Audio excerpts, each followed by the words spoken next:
Hi, this is going to be a mix of different tips for Anytype, so you can find something new about this app. I will share the page I'm showing, so you can save it to your Anytype and always have it nearby. At first, I would like to share the main online resources where you can find news, documentation, chats, and other stuff about Anytype. The main and most active resource is Anytype's community forum. It's a place for news, discussions, showcases, feature requests, bug reports, and so on. If you have any problem, try to visit the forum first and search for the similar problem. If you caught a bug, you can report about it here and it will be most likely fixed soon. You can also see some new ideas and use cases of Anytype, as well as handy tips and features. AnyBlog is the official news resource from Anytype. It has a lot of blog posts about different topics and a monthly community update with all the main news for the upcoming month. Alternative to AnyBlog is AnyNews, which is an official news reports from ISO9, a very active community member. He writes weekly about news and announcements from Anytype team. He mentions different kinds of discussions from the community forum, such as showcases, tips, guides, and so on. Another vital resource for the beginner is official documentation. Here you can find information about every single feature and explanations of terms. Also tutorials on setting up some use cases. And it also has a pretty useful page about the similarities and differences of PC version and mobile version of the app. So if something doesn't work on the mobile version, you can see whether it's a bug or a current limitation of mobile version. Also, Anytype has a Telegram chat and a Discord server. Telegram is mostly a place to ask questions and some urgent news from the dev team. And Discord server has channels to chat, ask questions specifically for your platform, and have town hall meetings and onboarding sessions. Both platforms have a lot of members actually. And some other specific resources are GitHub page and roadmap of features. They're mostly for people who can contribute to the project. And here's also the link to the main site, just in case. Oh, and in the end, I want to mention the help menu, which we usually ignore. It actually has some cool things, like a post about what's in the latest update of Anytype, link to community and documentation, and first launch hints and hotkeys list. More about them later actually. And now let's discuss the features of the Anytype itself, and let's start with the security features. First of all, you can set up a pin code, and to do so you can go to settings and pin code and turn pin code on. You can type anything you come up with and repeat it, and then you can, for example, change the time of it, update the pin code, or turn it off. I don't need it, so I will turn it off. And also you can put your cover phrase in a safety place. Write it down on paper somewhere and put it in a safe place in your house. And also save it somewhere on the computer too, if you're sure about the security of your computer, of course. And also you can use local backups. Anytype is offline first, and it might be a good idea to do a regular backup of your Anytype folder. So to back it up, you can use protobuf export or markdown export, or you can go to file and show working directory, and that's all your files from Anytype, and you can take this whole folder and compress it into a zip file. And when it's done, you can move this zip archive into a place where you're sure it's gonna be safe and you can restore from it later. And now let's talk about the general customization. In preferences, you can change your default object type. Just page is suggested, but it can be anything, like task or node or your custom type. It defines the type of object that opens up when you create a new object, like hitting the plus sign. and just below you have the choice to select your spell check language. This is helpful if you're writing in a specific language. If you have been writing and haven't seen spell check, this may be why. Set your color mode, like light, dark or system, and toggle automatically showing the sidebar or not.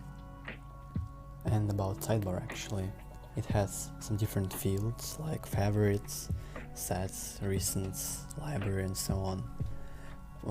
Favorites is first on top, and on every page you will have the choice to add this page to favorites, and you can add anything there and it will appear in the sidebar at the top. The next thing goes sets, and you can choose any set to be shown at the sidebar. For example, your task tracker can be seen from the sidebar, allowing you to check off tasks without actually going to the page itself. And as for recents, there are all the pages you have recently visited, and if you're changing between pages, you can easily jump between these in the recent tab. Below recents comes the library, and this is a library of all the types and relations in your system, and I suggest you to set them up as you like in the beginning, before starting to actually building your whole system. Define what types you will need and what relations they will require. Set everything up and then start building the system up. If you imported from Notion and you had a lot of databases, there's most likely a mess in the relations section. It would be good to delete the unused and duplicating ones and keep only the needed ones. And the last field is bin. This is where your deleted objects go, and they're available to recover as well, but don't forget to empty it sometimes.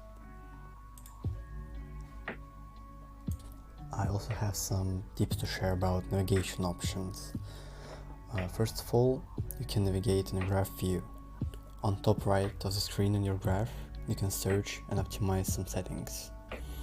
Toggle appearances for title, arrows and icons, and optimize viewing links like relations and unused objects. If you are, for example, missing some objects in a graph view, check to show unlinked objects. Another way to navigate is a flow view. Flow view can be useful if you need to open the parent object of any object you open. And one more option is just search for the object you want to navigate to. To do that, press Ctrl+S and write the name of the page you want to move to. Find it in the suggestions and press enter. And one more way is through the sidebar. You can favorite any important object and easily access it from the sidebar, as well as from recents and some other collections and sets and so on. And now, after we discussed the overall Anytype tips, let's discuss some tips about editing the page exactly. And we have some /commons tips. So when you press /, you have a lot of options to choose from, and the first ones are text-based, and you can choose different kind of scale of the text and different view of it. So it's going to be just text, the title, heading, subheading, highlighted text, and some callouts. It's just a highlighted text with some emoji here, and you can change it. And next comes the list commands. This can be like checkboxes, bullets, numbered lists, and toggles. And other commands are for media, and we can choose to import some files, photos, videos, music, PDFs and bookmarks, and even some code, and even some LaTeX math equations. And some other commands include some dividers like a line divider or a 3-dot divider, and a table of contexts. It's probably not very well known one, table of contexts, and it shows like everything that's on the page in a structured way, and you can put it in the beginning of any page.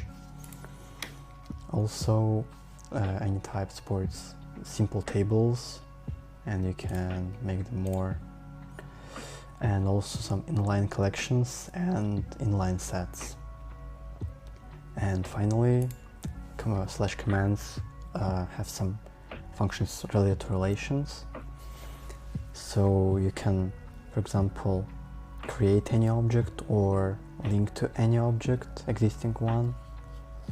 And also you can have relations of this object in the page itself. So this is the relation of this page, but it's here. And the last set of tips, but I guess one of the most important ones and less spoken about, is tips about hotkeys. So let's dive in. I also made a screencast so you can see the buttons I press. So the first and the best key is to press Ctrl+space, and it shows the list of all the hotkeys available for Anytype. So Ctrl+S, it's a global search across your system. For example, it can search for pages, collections, and other types. And Ctrl+F is search, but on the page you are currently are. So you can find all the words control in the page. Yeah, and it works pretty much like in web browsers, so you should be familiar with it. And Ctrl+= makes the UI bigger. Ctrl+- makes it smaller, and Ctrl+0 makes it default. I like it for now to be a bit bigger. So these ones.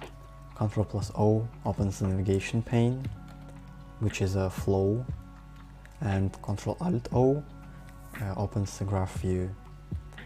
But let's come back. And Ctrl+L opens the library of all your relations and types, so you can have quick access, and you don't even need to go to the sidebar to open it if you use hotkeys extensively. And also you can return to the home screen, which is Alt-H. It usually throws you to the dashboard. And another killer feature is to navigate across the history of your visitings of page. So when I press Alt and arrows, I go into the history of my visitings. And for example, if you try to jump between two pages, you can use this history thing, and that's gonna be way faster than, for example, trying to do it from the recents tab and any other way, honestly. And another set of hotkeys is hotkeys for the selection. So for example, if I double click, I will select only one word. If I triple click, I will select the whole block, the whole line.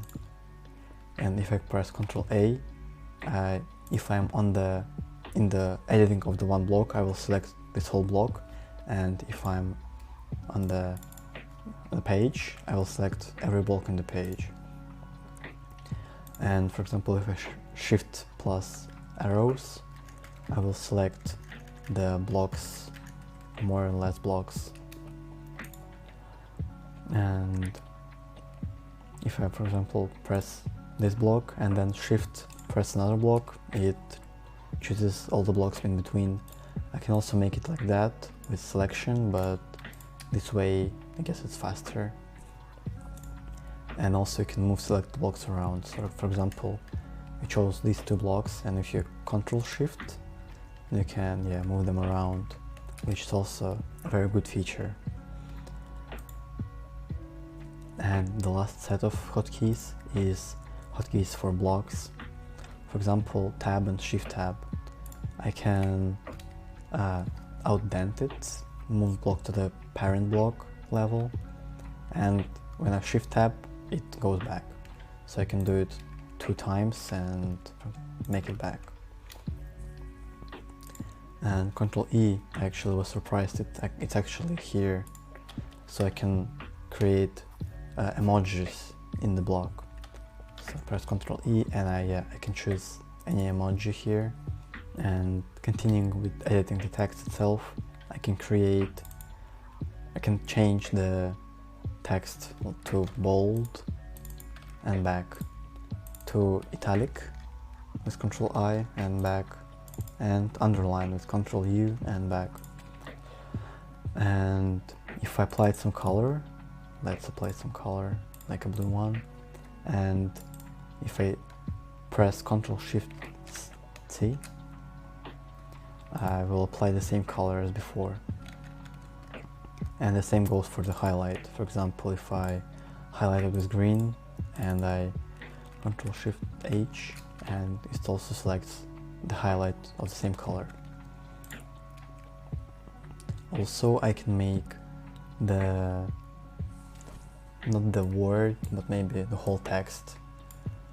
Like if I make it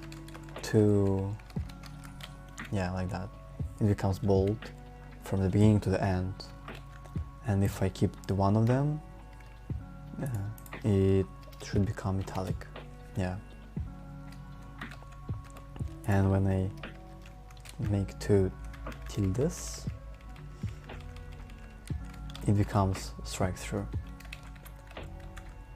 And to create these lines, I just need to make the slash or minus sign and this bigger than sign. And also there's some hotkeys for the new line. For example, when I want to create a new block with a different kind of title, I can make it not by just typing and then manually changing the scale here, but if I know it's gonna be a title, I can just go this symbol and space, and it's gonna create already a title heading. And same goes, like I can press 2 times this and space bar, and it's gonna create a heading. And also for highlighted block, I can press quotes and space, and it's gonna make it a quote. And the same goes for the lists. For example, if I know it's gonna be a bullet list, I can press this one and it's gonna be a bullet. Same goes for checkbox, numbered list. I should press 1 dot and space, and I can,